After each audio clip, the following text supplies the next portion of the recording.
കർത്താവിൻ്റെ മഹത്വമുള്ള നാമം വാഴ്ത്തപ്പെടുമാറാകട്ടെ. അനുഗ്രഹീതമായ ഈ നല്ല പ്രഭാതത്തിനായിട്ട് കർത്താവിന് സ്തോത്രം ചെയ്യുന്നു. ഈ പ്രഭാത സന്ദേശം കേൾക്കുന്ന എല്ലാ പ്രിയപ്പെട്ടവർക്കും വീണ്ടും വരുന്നവനായ ക്രിസ്തുയേശുവിൻ്റെ ധന്യമുള്ള നാമത്തിൽ എൻ്റെ പ്രഭാത വന്ദനങ്ങളെ ഈ നിമിഷം അർപ്പിക്കുകയാണ്. പ്രാർത്ഥനയോടും ദൈവാശ്രയത്തോടും കൂടി ഈ സന്ദേശത്തിലേക്ക് നിങ്ങളുടെ ശ്രദ്ധയെ തിരിക്കുന്നു. സദൃശ്യവാക്യങ്ങളുടെ പുസ്തകം 12-ാം അധ്യായം അതിൻ്റെ 26-ാമത്തെ വാക്യം. നീതിമാൻ കൂട്ടുകാരന് വഴികാട്ടിയാകുന്നു, ദുഷ്ടന്മാരുടെ വഴിയോ അവരെ തെറ്റി നടക്കുമാറാക്കുന്നു. ഈ വാക്യങ്ങൾക്കാണ് ദൈവത്തിന് സ്തോത്രം ചെയ്ത് വളരെ അനുഗ്രഹിക്കപ്പെട്ട ഒരു ചിന്തയാണ് ഈ വാക്യത്തിലൂടെ നമുക്ക് മനസ്സിലാക്കാൻ കഴിയും. നീതിമാൻ കൂട്ടുകാരന് വഴികാട്ടിയാകുന്നു. എന്തോ അതിൻ്റെ അർത്ഥം? ഈ നല്ല രീതിയിൽ അല്ലെങ്കിൽ ദൈവിക പദ്ധതിക്കനുസരിച്ച് ദൈവത്തിൻ്റെ നിയോഗമനുസരിച്ച് നമ്മളെ വഴികാട്ടാൻ ഒരാളുണ്ടെങ്കിൽ നമ്മുടെ ജീവിതം ഏറ്റവും അനുഗ്രഹിക്കപ്പെടും, അല്ലേ? അപ്പം നമ്മുടെ ജീവിതം മാനിക്കപ്പെടുന്നതിൻ്റെ പ്രധാന കാരണമെന്ന് പറയുന്നത് ഒരു നല്ല വഴികാട്ടി നമുക്ക് അനിവാര്യമായിട്ട് വേണമെന്നുള്ളതാണ്, അല്ലേ? പലപ്പോഴും നമ്മുടെ വിശ്വാസ മേഖലകളെയോ ആത്മീക മേഖലകളെയോ തകർക്കുന്നതിൻ്റെ പ്രധാന കാരണമെന്ന് പറയുന്നത് നമ്മുടെ കൂട്ടുകെട്ടുകളാണ്. ഒരു പക്ഷേ ദൈവദാസൻ പാസ്റ്റർമാരെന്ന് പറയുന്നവരിടയിൽ പോലും കാണുന്ന ചില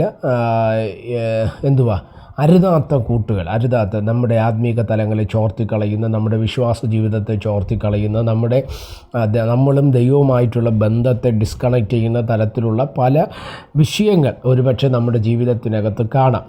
എന്നാൽ സ്തോത്രം, നല്ലൊരു വഴികാട്ടി നമുക്കുണ്ടെങ്കിൽ അതിൻ്റെ അർത്ഥം ഈ പറയുന്ന വാക്യത്തിനകത്ത് നിങ്ങൾ ശ്രദ്ധിച്ച്, നീതിമാൻ കൂട്ടുകാരന് വഴികാട്ടിയാകുന്നു. അപ്പം ഒരു നല്ല വഴികാട്ടിക്ക് മാത്രമേ നമ്മൾ അങ്ങനെ നമ്മൾ ആ ഒരു നല്ല വഴികാട്ടി കാണിക്കുന്ന വഴിയിൽ നമ്മൾ പോയാൽ നമ്മുടെ ജീവിതം അനുഗ്രഹിക്കപ്പെടും. അടുത്ത ആ വാക്യത്തിൻ്റെ അടുത്ത ഭാഗം ശ്രദ്ധിച്ച്, ദുഷ്ടന്മാരുടെ വഴിയോ അവരെ തെറ്റി നടക്കുമാറാക്കുന്നു. എന്നെ ശ്രദ്ധിക്കുന്ന ദൈവമക്കളോട് ഞാൻ പറയും, ഈ തലമുറ, പ്രത്യേകിച്ച് ദൈവമക്കളുടെ ഇല്ലെങ്കിൽ വിശ്വാസ മക്കളുടെ തലമുറ നശിച്ചതിൻ്റെ പ്രധാന കാരണമെന്ന് പറയുന്നത് സ്കൂൾ കോളേജ് ജീവിതങ്ങളിൽ അവരുടെ ലൈഫിലേക്ക് കയറി വരുന്ന കൂട്ടുകളാണ്, അല്ലേ?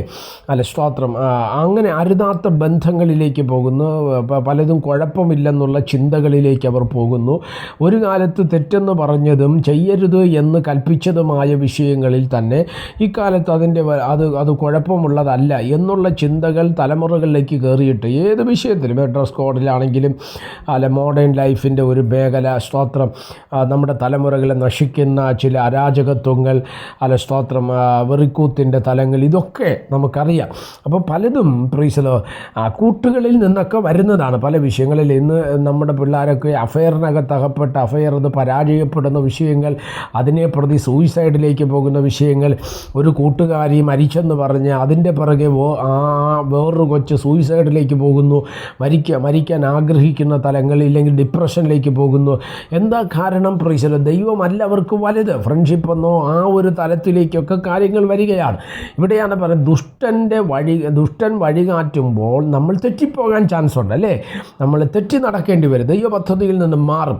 അതുകൊണ്ട് തന്നെ ശ്രദ്ധിക്കുന്ന ദൈവമക്കളോട് ഞാൻ പറയാം, നമ്മുടെ ജീവിതത്തിനകത്ത് നമ്മുടെ കർത്താവ് നമുക്ക് വഴികാട്ടിയാകണം. ബൈബിൾ പറയുന്നത് ഇങ്ങനെയാണ്, അവൻ നമുക്ക് ദൃഷ്ടി വെച്ച് ആലോചനകളെ പറഞ്ഞു തരുന്ന ഒരു ദൈവമുണ്ട്. സ്തോത്രം. അതുകൊണ്ട് എന്നെ ശ്രദ്ധിക്കുന്ന ദൈവമക്കളെ, നമ്മുടെ കർത്താവ് നിശ്ചയമായി നമുക്ക് വേണ്ടി പ്രവർത്തിക്കും. നമ്മുടെ സ്തോത്രം, നല്ല നിലത്തവൻ, നേർനിലത്തവൻ നമ്മെ നടത്തുവാൻ തക്കവണ്ണ ശക്തനാണ്. അതുകൊണ്ട് എന്നെ ശ്രദ്ധിക്കുന്ന ദൈവമക്കളോട് ഞാൻ പറയാം, ദൈവമക്കളുമായിട്ടുള്ള ബന്ധങ്ങൾ നമ്മൾ പാലിക്കാൻ ശ്രമിക്കുക. നല്ല ദൈവമക്കളുമായിട്ടുള്ള ബന്ധങ്ങൾ നമ്മൾ പാലിക്കാൻ ശ്രമിക്കുക. അത് നമ്മുടെ ജീവിതത്തിനകത്ത് അനുഗ്രഹമായിരിക്കാൻ തക്കവണ്ണം ഇടവരും. അതിനായിട്ട് ദൈവം നമ്മളെ ഒരുക്കട്ടെ. പ്രാർത്ഥിക്കാം. പരിശുദ്ധനായ ദൈവമേ, സ്വർഗീയ നല്ല പിതാവേ, ഈ സന്ദേശത്തിനായിട്ട് സ്തോത്രം ചെയ്യുന്നു. ഈ സന്ദേശം കേൾക്കുന്ന എല്ലാ പ്രിയപ്പെട്ടവരെ തൃക്കരങ്ങൾ തരികയാണ്. അവിടെ നിന്ന് ചെറുകടി മറയ്ക്കുകയും സഹായിക്കുകയും അനുഗ്രഹിക്കുകയും ചെയ്യേണ്ടതിനായി പ്രാർത്ഥിക്കുന്നു. എല്ലാവിധമായ ആത്മീക ഭൗതിക നന്മകളാൽ ദൈവം നിറയ്ക്കും. മഹത്വം അങ്ങേക്ക്. യേശു കർത്താവിൻ്റെ നാമത്തിൽ പ്രാർത്ഥനകളെ കേൾക്കണം. സ്വർഗീയ നല്ല പിതാവേ, ആമേൻ. എല്ലാവരെയും ദൈവം അനുഗ്രഹിക്കട്ടെ. God bless you.